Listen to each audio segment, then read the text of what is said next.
এই মাছটা তো কাটলে পরে 2 বেলা খাওয়া যাবে একজন। 2 বেলা খাবে? হ্যাঁ, ওই যে মাছখান ইলিশ ইলিশ। অনেকদিন পরে মাছ কিনলাম, তারপর মাছ কিনলাম হচ্ছে তেলাপিয়া মাছ। তো তেলাপিয়া মাছ কাদের থেকে খেতে ভালো লাগে সেটা কিন্তু অবশ্যই বলবেন। আমার থেকে কিন্তু অনেক ভালো লাগে। হ্যাঁ, ফাতেমার থেকে তেলাপিয়া মাছ অনেক ভালো লাগে, আর এই জন্য হচ্ছে আজকে কিনলাম। আর এইদিকে দেখেন বিলাই মামা হচ্ছে মাছের কাটা খেতে চলে আসছে কিন্তু। তো মাছ দুইটা কাটতেছি। আর আচ্ছা, এই মাছ কি দিয়ে রান্না করবা তুমি তাহলে? তুমি কি দেখাবে? রাঁধুনি তুমি, আমি জানি না কি যে কোন। রাঁধুনি আমি, ঠিক আছে, কিন্তু তুমি যেটা পছন্দ করবে সেটাই সেটাই সেভাবে রান্না করা হবে। না, যেটা দিয়ে রান্না করলে ভালো লাগবে সেটা দিয়ে রান্না করতে হবে নাকি?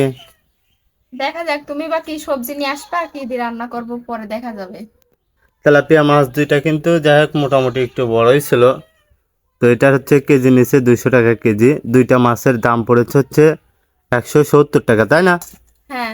170 টাকা দুইটা মাছের দাম পড়েছে। যেহেতু আমাদের এইখানে হচ্ছে আমাদের বাড়ির পার হাশেম কাকা আসেন এবং সবাই তার থেকেই মাছ নেন, বাড়ির পর এসে এসে দিয়ে যান। তো মাছ কিনতে হচ্ছে চিকনা করে কুটপা ফাতেমা। কেন? মাছ চিকনা করে তো কোটা লাগবে, যাতে হচ্ছে মাছে আয় হয়। ওরে, তোমার ছেলে আবার এই মাছটা আবার অনেক পছন্দ করে। হাসান, হ্যাঁ। হাসান সিলভারও তো অনেক পছন্দ করে। সিলভারের মাথা। ও সিলভার মাছের মাথা হাসান আবার অনেক পছন্দ করে। আর একটা বাড়াইতো তো নেজের ওইখান থেকে। আর একটা বের করবো? হ্যাঁ, বের করো, সমস্যা কি? এই যে ছোট হয়ে গেল যে। না হয় শুধু তরকারিটা একটু বাসনা হলেই তো 1 প্লেট ভাত খাওয়া যায় নাকি? গরিবের আর এর চাইতে বেশি চাওয়া কি আছে? আচ্ছা ঠিক আছে, করতেছি নাও। তোমার, তুমি এনে বসে থেকে দেখাও কিভাবে মাছ করতে। হ্যাঁ, আমি দেখাচ্ছি। হ্যাঁ, সুন্দর করে কাটো আর ছোট ছোট করবা। তো একটার থেকে কয় পিস বেরোয়ছে এটা দেখায়? 1 2 6 পিস। 6 পিস বেরোয়ছে, তাই তো? হুম। আচ্ছা, একটার থেকে যদি 6 পিস বেরোয়, আমরা হচ্ছে মানুষ 3 জন, তাহলে 2 দিন চলে যাবে না একটা থেকে? দুইটা মাছ থেকে 4 দিন হয়ে যাবে আমাদের ইনশাল্লাহ।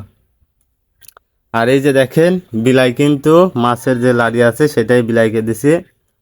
বিলি হচ্ছে খাচ্ছে সুন্দর করে। চোপড়াটাও খেয়ে নিয়েছে আগেই। আর চোপড়াও দিছাও? হ্যাঁ। কেন চোপড়া রাখতে হয়? চোপড়া দিয়ে পুরপুরা করলে তো অনেক ভালো লাগে। না, এই মাছের চোপড়াটা ভালো লাগে না। ভালো লাগে না এটা? না, তোমার জন্য একেবারে মাছটা পাতলা করে ফেললাম। হ্যাঁ, পাতলা করো, পাতলা করলে সমস্যা কি? পাতলা মাছই তো ভালো লাগে। পাতলা হলে কিন্তু মাছের মধ্যে লবণ বলো, নুন বলো, ঝাল বলো, সবটাই কিন্তু যায়। তো এই তো দেখতে পাচ্ছেন আমাদের কিন্তু মাছ কুটা প্রায় শেষ হয়ে গেছে। হ্যাঁ, শেষ, তাই না? হ্যাঁ, শেষ করে দিয়েছি। হ্যাঁ, এইটা হচ্ছে দুইটা মাছ আর এখানে 170 টাকার মাছ। এই মাছটা তো কাটলে পরে 2 বেলা খাওয়া যাবে একজন। 2 বেলা খাবে? হ্যাঁ, ওই যে মাঝখান ইলিশ ইলিশ। মাঝখান দিয়ে ভেঙে 2 বেলা খাওয়া যাবে, বুঝেন? ইলিশ মাছ। তো আজকের ভিডিওটা এখানে শেষ করছি। সবাই ভালো থাকবেন, সুস্থ থাকবেন। এখনও যারা আমাদের পেজে নতুন, অবশ্যই পেজটি ফলো দিয়ে আমাদের পাশে থাকবেন।